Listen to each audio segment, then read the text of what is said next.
Hi hello नमस्कार, मी दीपाली माझ्या YouTube चॅनलमध्ये तुम्हा सर्वांचं खूप मनापासून स्वागत करते। कसे आहात सगळे? तर सगळे मजेत असेल, आनंदी असेल, तसेच स्वस्थ असेल आणि असायलाच पाहिजे अशीच मी बाप्पांच्या चरणी प्रार्थना करते। तर चला, आता सकाळची जी काही आवराआवर होती, घरातली कामे ती सगळी झालेली होती आणि त्यानंतर मग मी नाश्ता करायला घेतलेला होता। तर नाश्त्यामध्ये आज मी पोहे बनवलेले होते। तर सगळ्यांचा नाश्ता वगैरे करून झाला आणि त्यानंतर मग मीही घेतले होते पोहे नाश्ता करण्याकरिता। आणि इकडे आता मुलाची पॅकिंग सुरू होती, कारण ती आज बंगलोरला चाललेली आहे।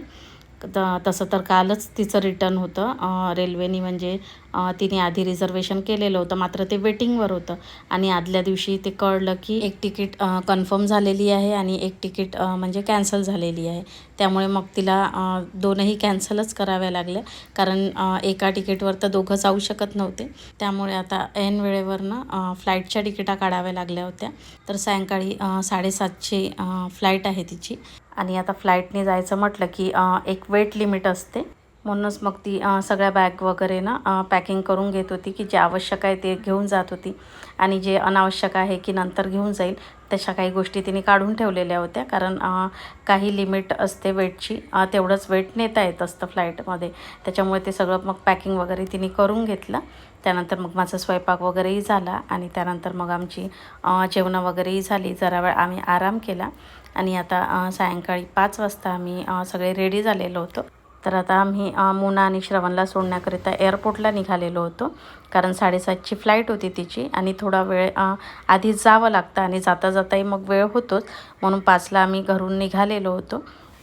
आणि आता श्रवण जरा बडबड करत होता काहीतरी, म्हणूनच मी हसत होती थोडीशी।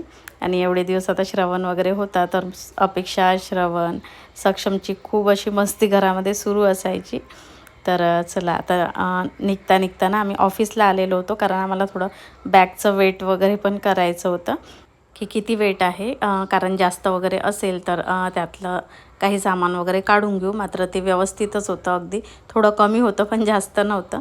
तर वेट वगैरे केलं आणि येता येता मग थोडं बॉम्बेवाला या रेस्टॉरंटला थांबलेलो होतो, मुलांना काही गोष्टी हव्या होत्या, तर त्यांचं तेच बघणं सगळं सुरू होतं आणि त्यांना जे काही हवं होतं ते मग घेऊन दिलं आणि तिथनं मग आम्ही एअरपोर्टकरिता निघालेलो होतो।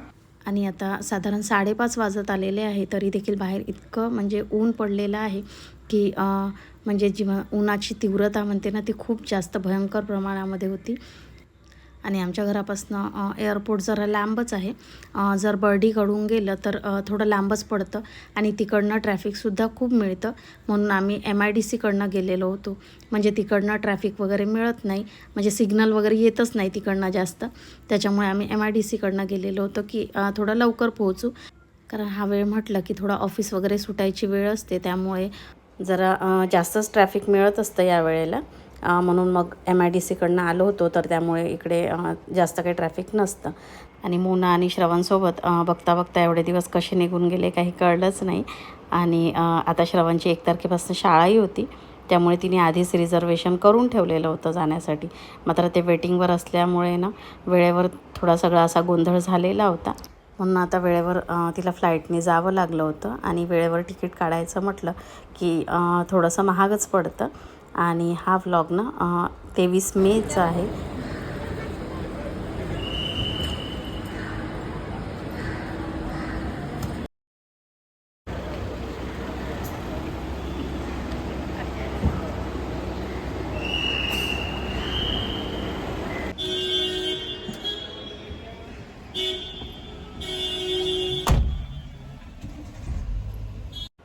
तर आता मोना आणि श्रवणला आम्ही टाटा बाय बाय केला आणि निघालो होतो, कारण आता आतमध्येही तिला बराच वेळ लागेल, लगेच चेकिंग वगैरे, बोर्डिंग पास वगैरे मिळायला वेळच लागतो थोडासा। आणि जसं की मी सांगितलं तिची 7:30ची फ्लाईट आहे, तर आता जास्त वेळ झालेला नव्हता, साधारण 5:45 वगैरे वाजत आलेले होते आणि आता आम्ही घरी निघालेलो होतो। तर असं सगळा होता आजचा व्लॉग। तर इथेच आता व्लॉगचा एंड करते। तर आजचा व्लॉग कसा वाटला नक्की कॉमेंटमध्ये सांगा, आवडला असल्यास लाईक करायला अजिबात विसरू नका। त्याचप्रमाणे आपल्या चॅनलवर जर कोणी नवीन असेल तर त्यांनी आपल्या चॅनलला सबस्क्राईब करून घ्या। तर भेटूया अशाच एका छानशा व्लॉगमध्ये, तोपर्यंत बाय बाय।